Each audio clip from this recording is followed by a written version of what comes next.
sekolah adalah nilai-nilai keyakinan, kebiasaan-kebiasaan di sekolah yang berpihak pada murid agar murid dapat berkembang menjadi pribadi yang kritis, penuh hormat, tanggung jawab, dan mewujudkan budaya positif. Itu guru memegang peran yang sentral. Jadi ini Bapak Ibu guru, Bapak Ibu adalah ujung tombak pendidikan. Jadi peran sentral untuk mewujudkan budaya positif adalah di Bapak Ibu guru. Jadi kita sebagai guru itu adalah sebagai suri teladan. Jadi bukan kita sebagai suri teladan, di tengah kita mendukung kayak simbol jadi makan engasos tulodo, apalagi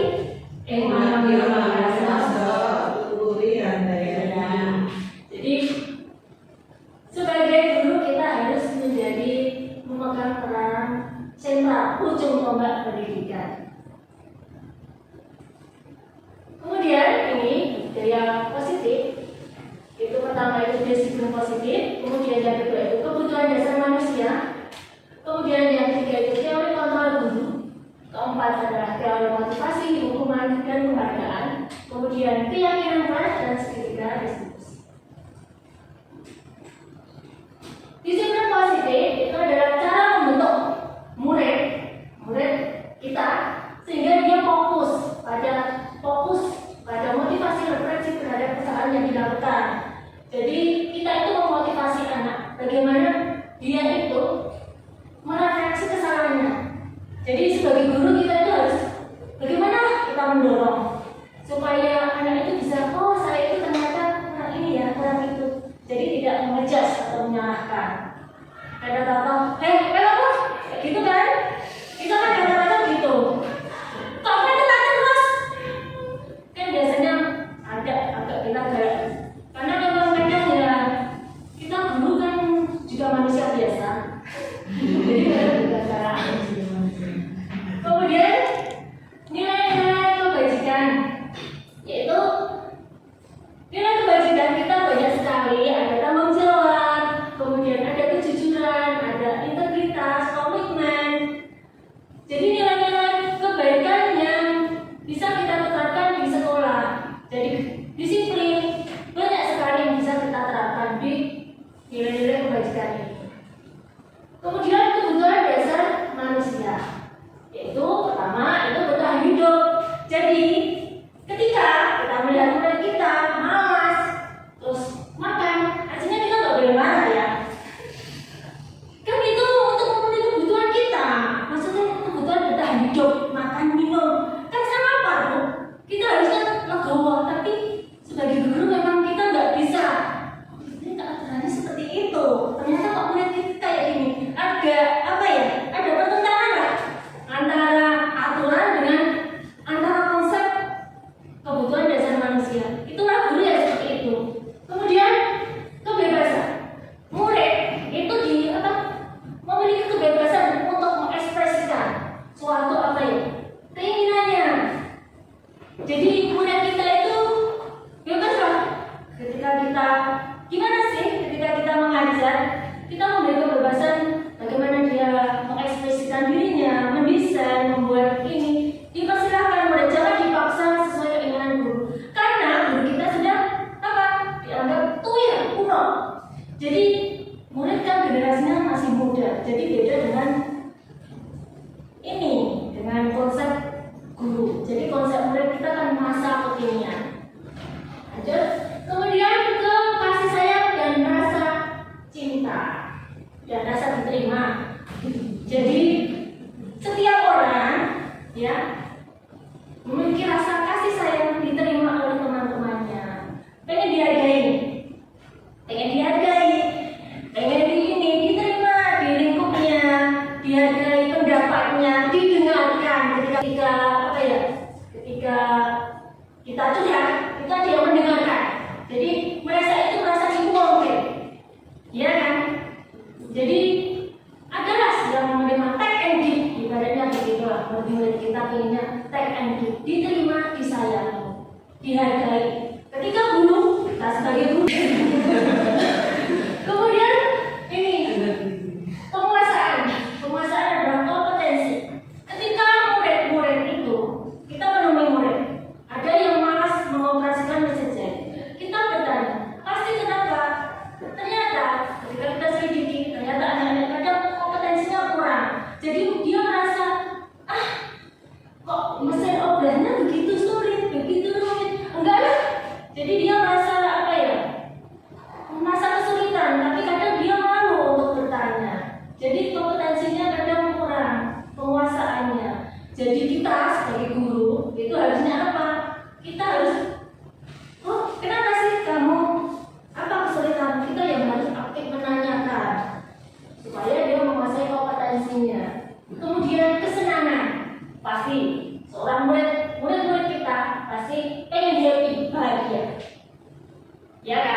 termasuk gurunya juga pengen happy kan?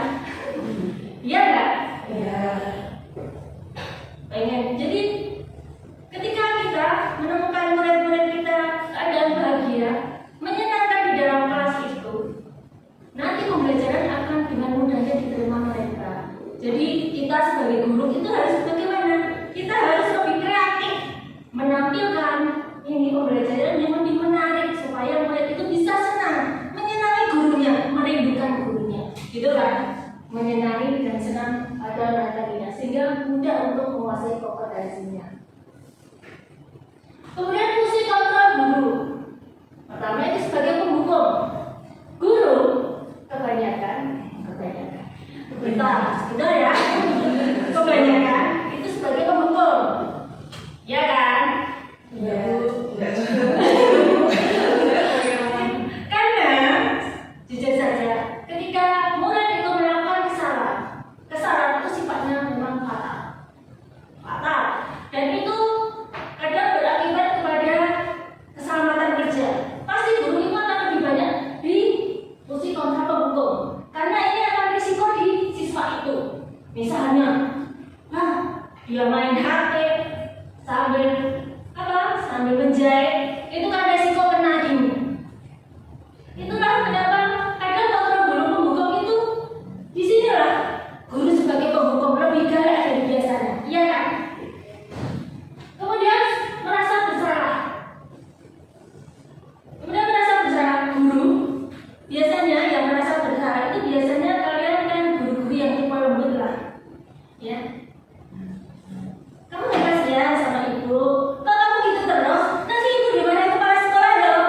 Kalau kamu begitu, kan biasanya kayak gitu. Itu intonasi orang yang guru merasa bersalah. Jadi kalian ini merasa, oh aku gini ya, aku kok gini ya, gitu. Jadi anak merasa gagal, merasa bagaimana, langsung bergerak. Kemudian sebagai teman, ya, sebagai teman, friend. Kita hey guys, gimana pelajaran hari ini? Guru kan, kita kan bisa sebagai teman, kita memposisikan kalian, guys, gimana dengan notasi yang lembut, bicara kalian, misalnya kalian salah, oh nggak apa-apa, kan cuma segitu, gitu, selalu dimaafkan lah muridnya. Jadi ini timbulnya apa? Murid akan menjadi tunduknya sama guru tertentu. Tapi kalau ketemu guru yang lain, ketemu guru itu gimana sih? Gitu, langsung dia akan kabur, ambil dasi, ambil ini, nanti dicatat di buku aturan. Betul tidak? Kemudian ini monitoring. Sebagai guru, memang kita menaati peraturan. Kita memonitoring semua pekerjaan sesuai aturan yang berlaku. Jadi kita sebagai guru biasanya juga harus sesuai aturan yang ada. Tidak sebagai guru cuma harus sesuai ini, sesuai apa ya?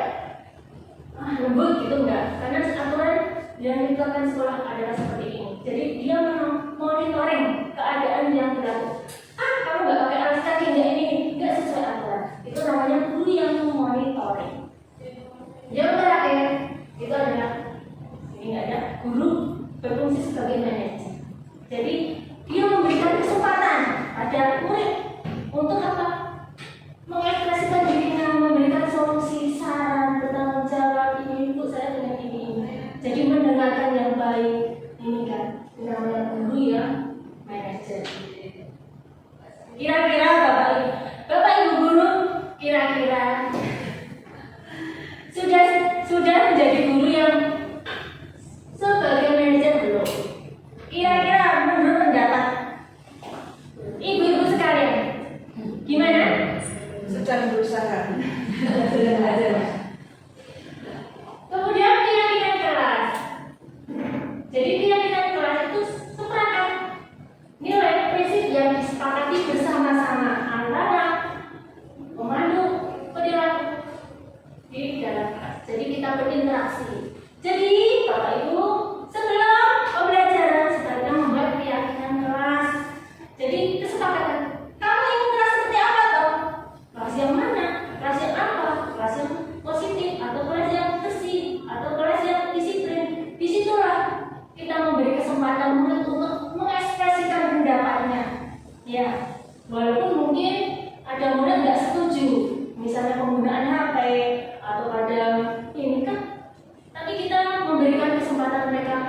berbicara dan disepakati bersama-sama seluruh anggota kelas.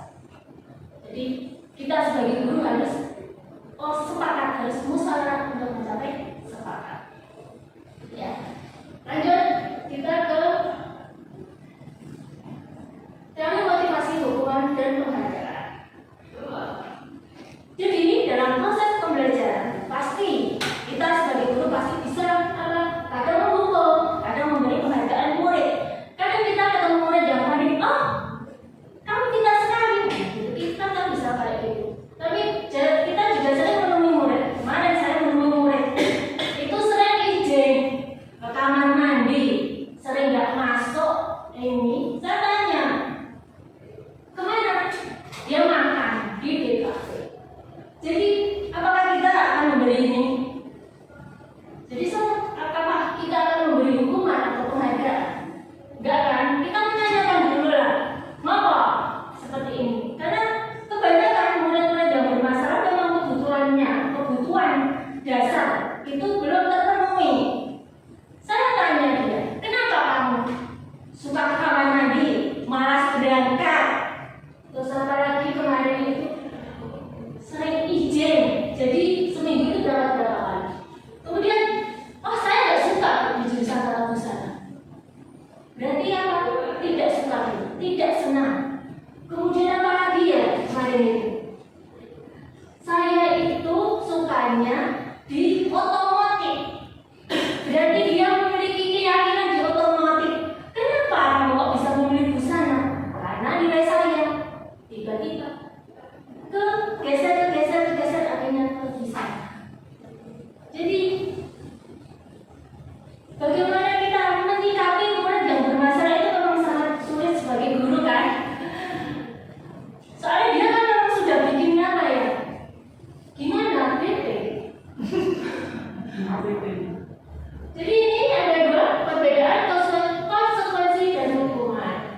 Konsekuensi adalah sesuatu yang terjadi tidak nyaman, sifatnya lebih pendek. Terus ini harus menegakkan aturan. Jadi konsekuensi itu harus sesuai aturan. Jadi tidak menyakitkan. Tapi kalau hukuman biasanya menyakitkan. Kamu merasa sakit hati, terus mendendam. Kira-kira sifatnya jangka panjang dan murid merasa tersakiti. Jadi sebagai guru kita sebaiknya hukuman itu dikurangi. Memang guru memang harus bagaimana guru itu kita sebagai guru harus jarang harus menghindari hukuman. Konsekuensi juga harus jarang dilakukan. Walaupun murid itu gimana ya. Kemudian restitusi adalah menciptakan kondisi bagi murid untuk memperbaiki kesalahan mereka sehingga mereka kembali pada kelompok mereka dengan karakter yang kuat. Jadi restitusi ini itu adalah pilihan yang terbaik. Jadi kita mungkin bisa menggunakan restitusi.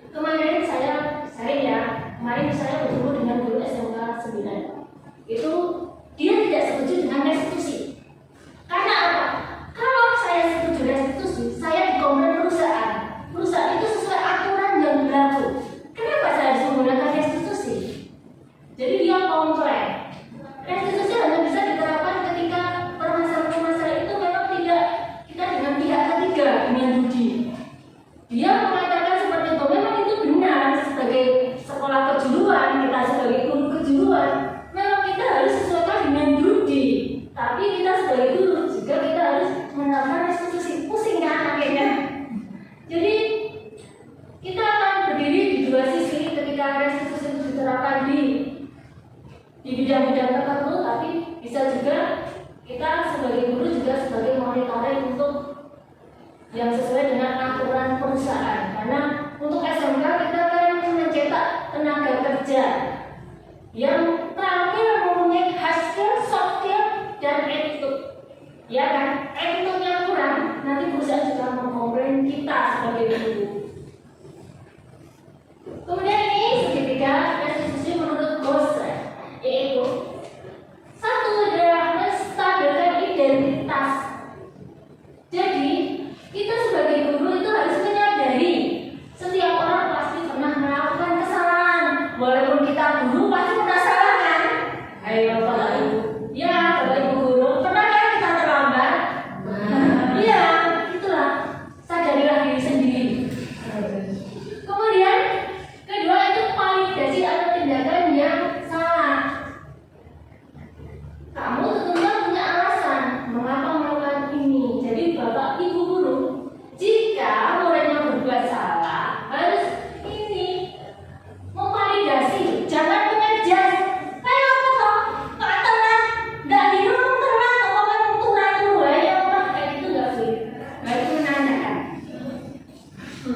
validasi. Jadi benar sih murid itu telat. Ojo kuy ya, jangan cuma ini. Mama, telat. Jadi menanyakan alasan melakukan itu. Karena setiap orang pasti punya alasan. Ya kan? Kemudian menanyakan keyakinan kelas apa yang ini. Keyakinan kita. Walaupun kita guru kita kan punya keyakinan kan.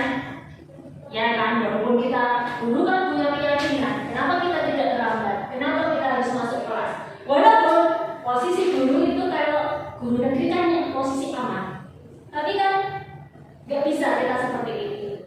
Ya kan, memang kita tanggung jawab kita harus di peserta didik, berpihak pada peserta didik. Kemudian ini video diskusi saya dengan anak saya Teva. Mungkin suaranya nggak dengar ya? Dengar nggak? Tidak ada.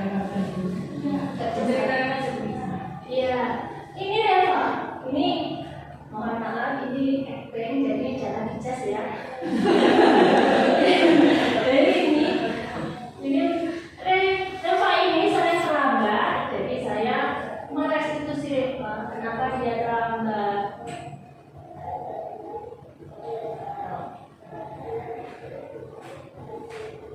Walaupun agak apa tadi kan? Agak apa? Pilih.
Jadi ini kita sebagai guru memang harus menanyakan kenapa dia terlambat, terus menanyakan, menstabilkan tindakan. Jadi kenapa dia melakukan itu? Pasti semua berbuat salah. Karena guru memang juga pernah salah kita sebagai guru. Terus dia juga menanyakan solusinya seperti apa. Lanjut ya. Kemudian ini disiplin positif sebagai pembiasaan. Jadi di sekolah kita kan sering juga ini Jumat religi, Jumat sehat, Jumat bersih. Jadi ini untuk melatih nilai kebajikan, yaitu untuk yang Jumat religi adalah meningkatkan ketakwaan terhadap Tuhan Yang Maha Esa. Kemudian yang Jumat bersih itu kan apa? Bisa Jumat bersih apa kira-kira kebajikannya? Ibu-ibu guru?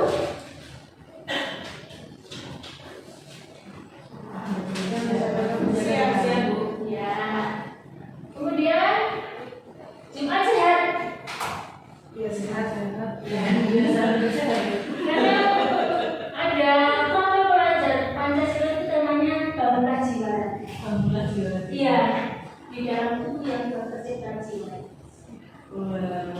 Kemudian ini kita juga ada pembiasaan menyambut sesuai di pagi hari. Ada ya. Kemudian ada upacara bendera. Ini sebagai guru, ya, sebagai guru saya kan harus memberi contoh kan, sorry teladan. Jadi saya harus siap, walaupun mungkin murid-muridnya juga belum siap, karena memang guru adalah garda terdepan.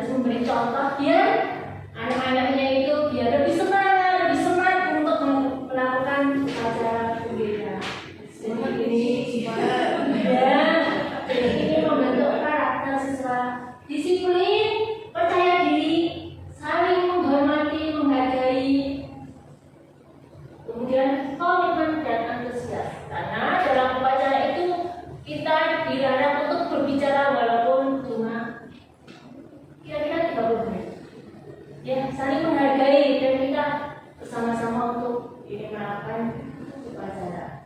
Kemudian ini Teva, saya juga ini Teva ini membentuk karakter siswa percaya diri, tanggung jawab dan kreativitas. Jadi kita juga videonya ketika ini membuat kaos pesanan dari SMK Dian Kirana. Sakit.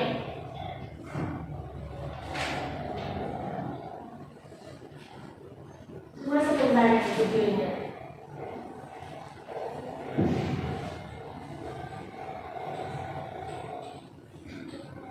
Lanjut ya. Kemudian pengembangan diri. Terus yang saya lakukan, saya mempunyai prakarsa perubahan yaitu untuk meningkatkan motivasi kreativitas murid dengan menggunakan sumber daya yang di sekolah. Kemudian program kegiatan saya itu adalah satu membuat jadwal, kemudian melakukan sosialisasi pada bapak ibu guru, kemudian melakukan pemetaan, kemudian mengeksekusi rencana pembelajaran secara ini outing kelas. Saya juga outing kelas, kemudian tindak lanjut dan evaluasi. Ini saya penjadwalan dengan putri yang di sebelah saya. Pembagian tugas guru sebanyak 6 orang di tata busana. Kemudian sosialisasi program ini dengan guru-guru yang mengajar di busana. Kemudian pemetaan program. Jadi sebelum saya melakukan ini online kelas, saya harus memetakan materi-materi mana yang bisa saya buat di online kelas dan bisa ini karena ada beberapa materi. Misalnya saya itu kan guru produktif, menjahit itu nggak mungkin saya di online kelas. Maksudnya di luar kelas itu nggak mungkin karena masa menjahit di luar, mesinnya di atas gimana?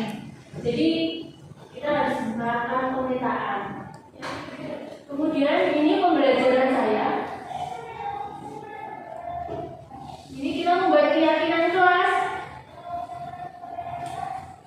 Ya, keyakinan kelas kita ini. Jadi mudah-mudahan saya tonton walaupun dia kelas 1 kan masih malu-malu.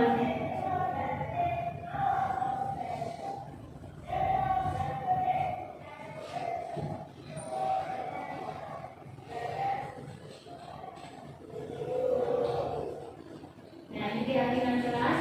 Kemudian ini pembelajaran secara outing kelas ini baru saya lakukan selama 2 minggu. Jadi hasilnya juga memang belum maksimal. Jadi pembelajaran kita di taman-taman di ini Selasa. Pokoknya selama anak itu happy, bahagia, oke gitu. Kemudian ini juga siswa ini sama kelas 1. Jangan diketahui.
saya di sini nih kan memang dia kreatif, mungkin ya masih dalam minggu awal dia masih kelas 1, tapi kan dia lebih apa ya, percaya diri, dia tampil di, maksudnya dia bicara itu ada lalu lalang dan dia sudah pede.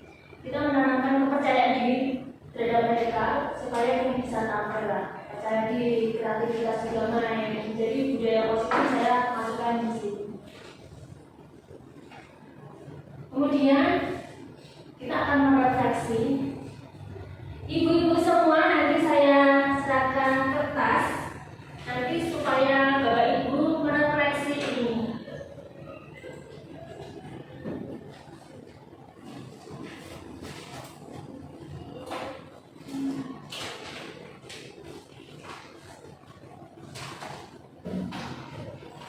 Nah, kita serahkan kertas ya. Anak terlambat ke sekolah dihukum 10 kali lari 10 kali putaran. Menurut Anda hukuman atau konsekuensi? Dan sebutkan alasannya.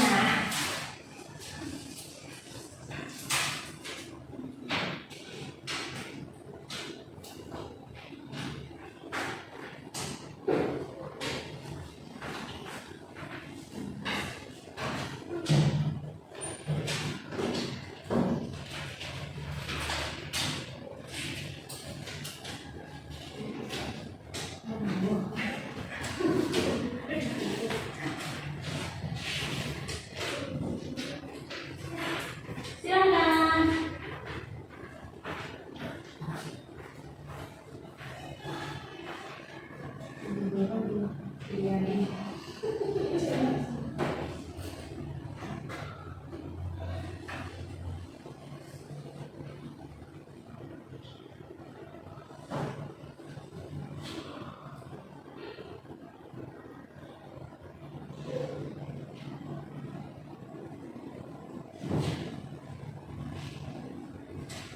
Gimana ibu-ibu, sudah selesai? Lagi ya.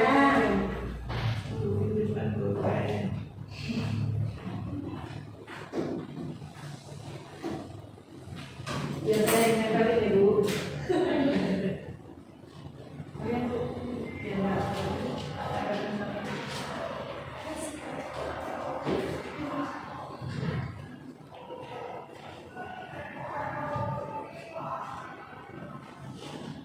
Ada namanya ya. Di bawahnya ditulis nama.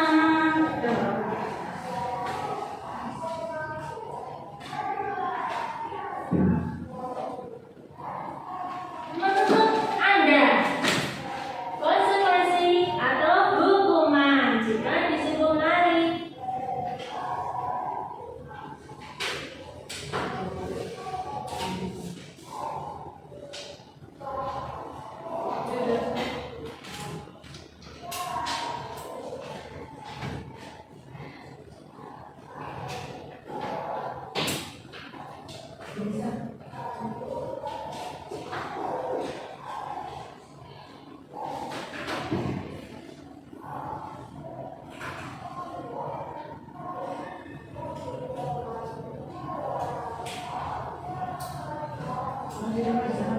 Enggak. Oh, ini nanti saya bacakan.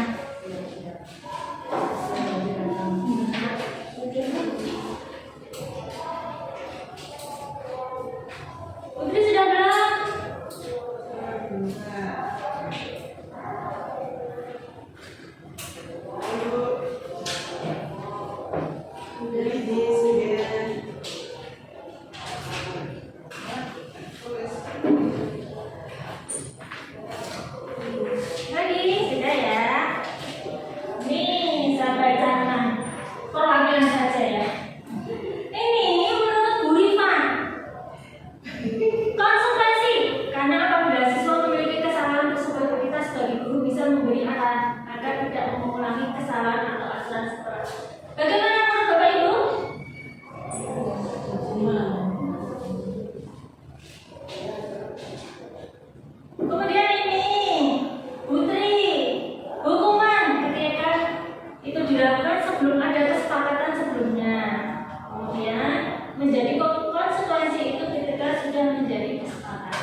Nggak capek Putri?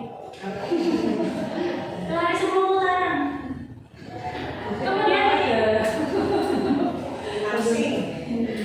Kemudian ini Bu ya, menurut saya itu adalah sebuah hukuman.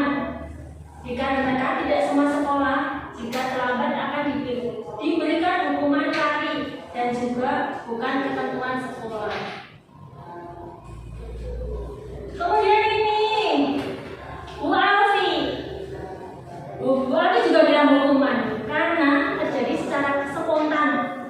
Tidak mengetahui anak kenapa terlambat. Oke, bagus Bu Alfi. Ini menurut Bu Rindu itu juga hukuman. Kurang cocok ketika terlambat disuruh lari 10 putaran, termasuk sedikit keterlaluan. Kemudian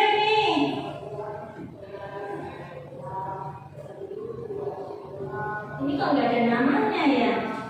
Ini konsekuensi, karena itu termasuk dalam peraturan. Jika terlambat ke sekolah maka harus menerima resiko. Nggak ada namanya. Kemudian ini Bu Anissa hukuman karena secara langsung diberikan. Oh, sifatnya Bu Anissa spontan, ya kan? Kemudian bagian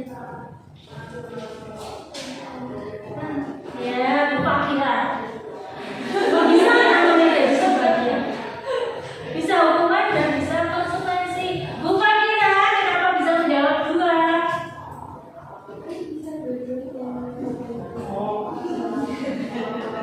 Kemudian Chelsea, menurut saya adalah hukuman karena terlalu berat untuk lari 10 putaran. Ini sudah. Tadi Bu Yanti sudah belum ya? Bu Yanti juga kita tanya kayak saya lupa ya. Kemudian ada lagi pertanyaan lagi ya.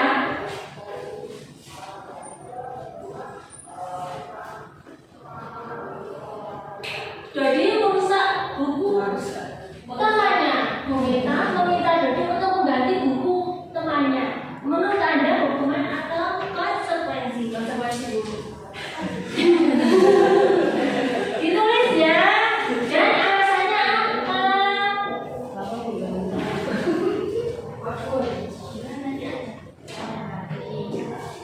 Pertanyaannya banyak ya. pertanyaan Bu. Iya, saya suka bertanya.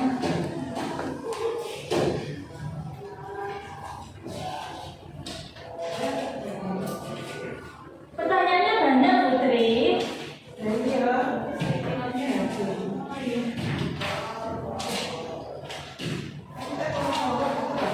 Enggak, tadi ada pertanyaan lagi. Iya. Iya.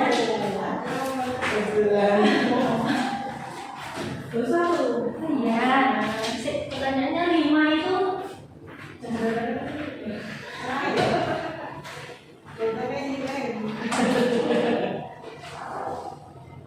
Udah bawa tau Putri?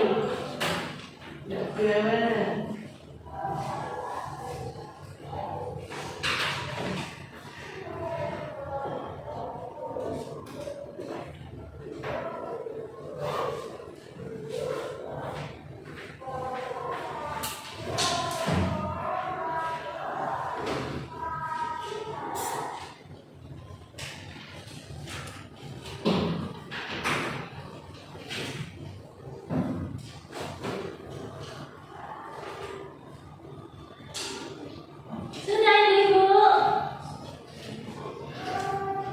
Bu Rianti, sudah belum? Ya, tolong dibacakan. Menurut saya itu termasuk konsekuensi karena itu sebagai bentuk pertanggungjawaban Dodi terhadap buku yang dirusak. Banyak. Ya, betul sekali Bu Rianti. Terus ada lagi pertanyaan lagi ya. Banyak ya.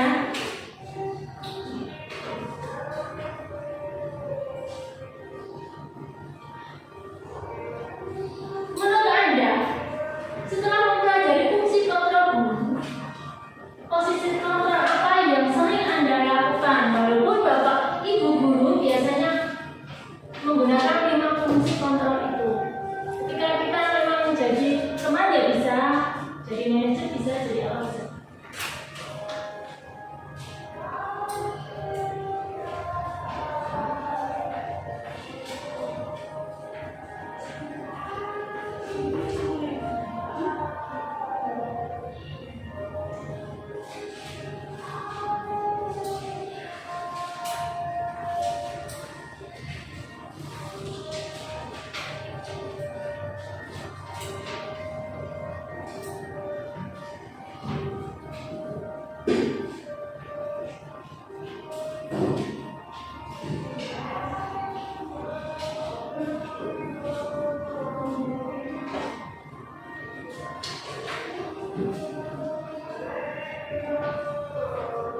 Ini Bu Anissa. Anissa kok sebagai penghukum?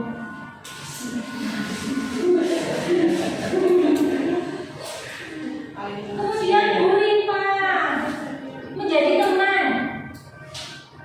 Merasa, ini rasanya siswa akan merasa percaya diri untuk menggali informasinya. Jadi Bu Rifa itu kalau sama muridnya suka menjadi teman. Kemudian ini Bu Ari juga sama teman. Kemudian ini Bu Ria, teman dan juga pemantau, karena saya lebih suka memahami anak-anak secara pribadi dan sering memantau perkembangan anak.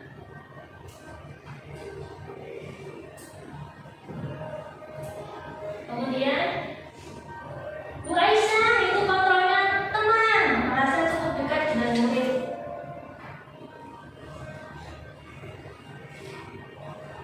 Kemudian Bu Rianti juga teman.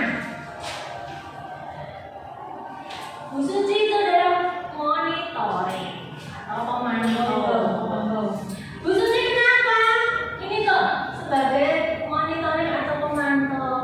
Silahkan sebutkan alasannya. Karena tanpa disadari saya itu seringnya memantau siswa dan menjaga data Bu.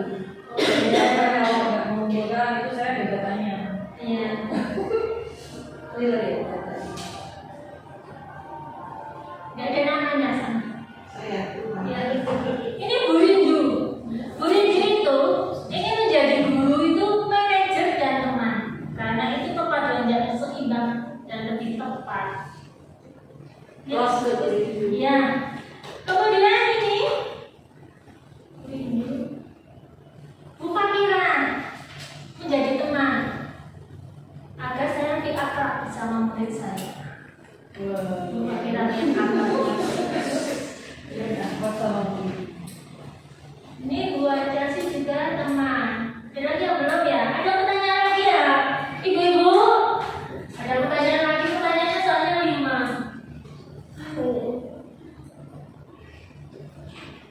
Menurut Anda, apakah segitiga restitusi bisa diterapkan untuk mengatasi masalah-masalah siswa?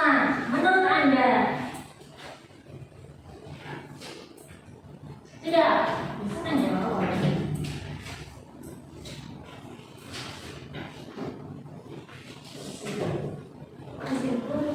Iya.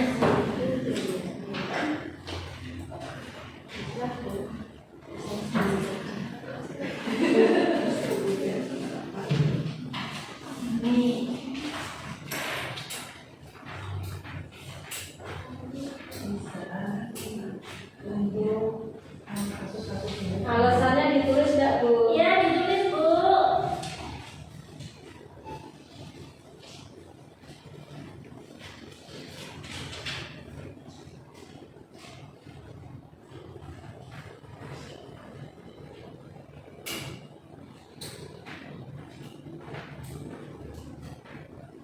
Ditulis namanya ya.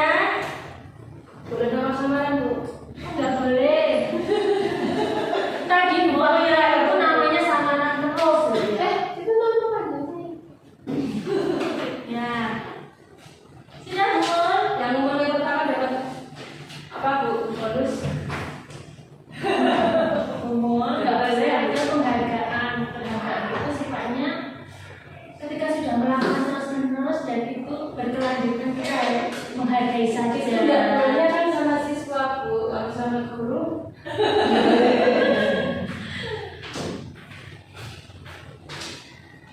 Ini Bu. Ya.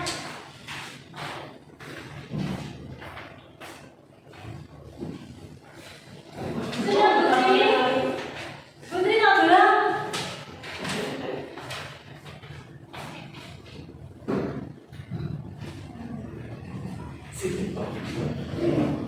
Sudah?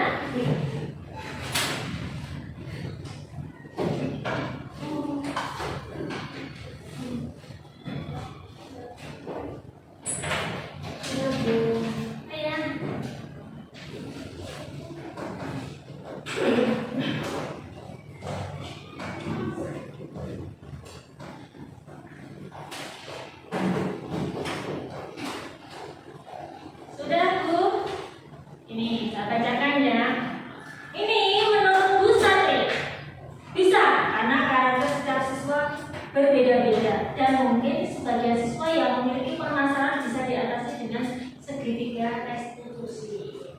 Kemudian tidak ada namanya. Siapa itu? Bisa dapat menjadikan kita sebagai guru, lebih dekat dengan murid dan mencari solusi atas permasalahan siswa lebih mudah. Kemudian ini Bu Rindu bisa karena di dalamnya mengandung upaya-upaya. Ini Bu Fakira bisa, menurut saya itu lebih efektif. Kemudian Bu Diva bisa karena menciptakan kondisi siswa untuk memperbaiki kesalahan sehingga siswa menemukan karakternya. Jadi ini Bu Diva lebih ke karakter. Ini juga nggak ada namanya. Bisa memperbaiki perilaku siswa. Ini Bu Aisyah, ya bisa. Berarti karena itu termasuk mendidik siswa untuk menyelesaikan masalah secara baik-baik. Ada namanya bisa. Kemudian ini juga nggak ada namanya. Bisa untuk kasus yang ringan. Kasus yang berat tentunya harus memakai ahli. Iya. Oh iya, tolong jelaskan Bu Suci kenapa harus memakai ahli? Iya, karena kalau yang untuk kasus yang memang butuh penanganan nanti kita kan harus koordinasi dengan guru BP, dengan yang mungkin kalau yang kasus pelanggaran berat ya. Kalau yang kasus ringan mungkin anak bisa memakai mustika restitusi. Oh iya. Nah, terima kasih.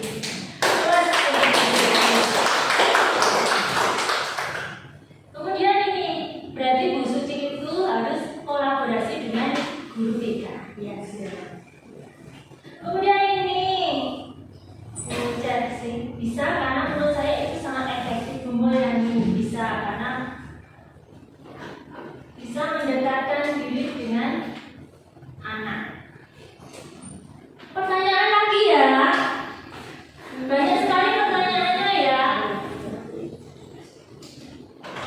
Bagaimana perasaan Anda setelah mengikuti diseminasi budaya positif? Senang sekali Bu. Langsung aja Bu. Oh bukan, ditulis ya. Baru dilihat. Ya, ditulis.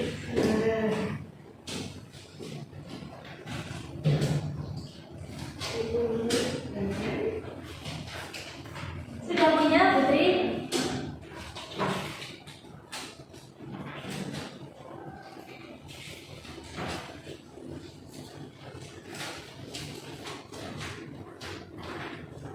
Ini pertanyaan terakhir saya ya.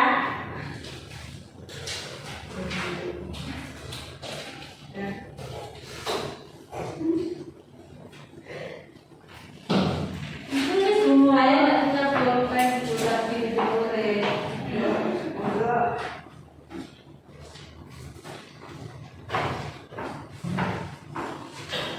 Sudah Bu. Udah Bu. Oh iya.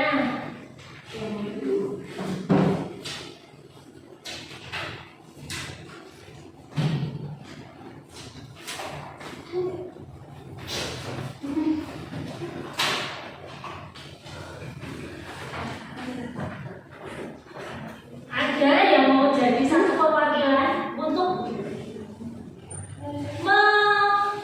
memberikan perasaan kesan-kesannya ketika mengikuti diseminasi budaya positif. Siapa silakan, siapa yang mau maju ke depan untuk menyampaikan. Ada yang saya Bu, ya silakan duluan.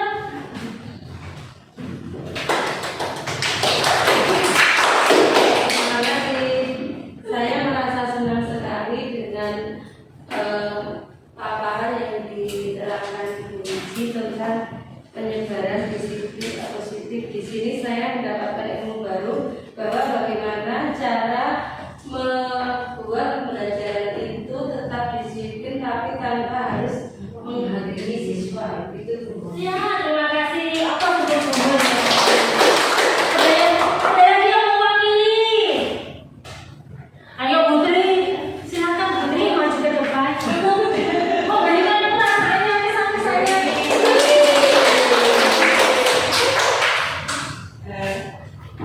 Pesan dan pesan saya setelah mengikuti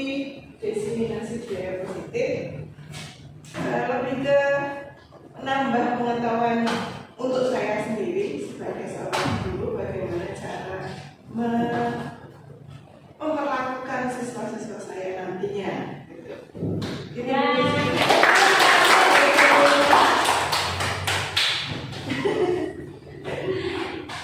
Jadi memang sebagai guru, memang kita sebagai guru itu harus belajar bagaimana murid itu juga sebagai objek pembelajaran kita. Murid setiap tahun, setiap periode, setiap tahun berganti. Zamannya juga berubah. Guru itu adalah apa? Bapak Ibu guru adalah pembelajar dan pembelajar sepanjang hayat. Jadi semua guru kita harus belajar bagaimana kita mengatasi, bagaimana kita memberikan ilmu kita supaya kita tidak ketinggalan zaman sesuai dengan zaman mereka saat ini. Karena zaman selalu berubah dan sesuai kodratnya. Jadi murid-murid kita itu punya masa depan sendiri-sendiri. Kita sebagai guru hanya menuntun. Ya, guru tidak bisa mengarahkan siswa kita untuk menjadi apa. Tapi sebagai guru kita harus menuntun supaya mereka dalam kondisi terbaiknya untuk mencapai cita-citanya, keinginan positifnya kita. Jadi murid kita arahkan saja, karena guru guru itu cuma sebagai petani yang merawat padi. Jadi murid kita itu dianggap apa? Bapak Ibu guru, padi. Kita cuma memelihara, merawatnya agar tumbuh kembang baik dengan baik. Bapak Ibu guru nggak bisa merubah padi menjadi jagung.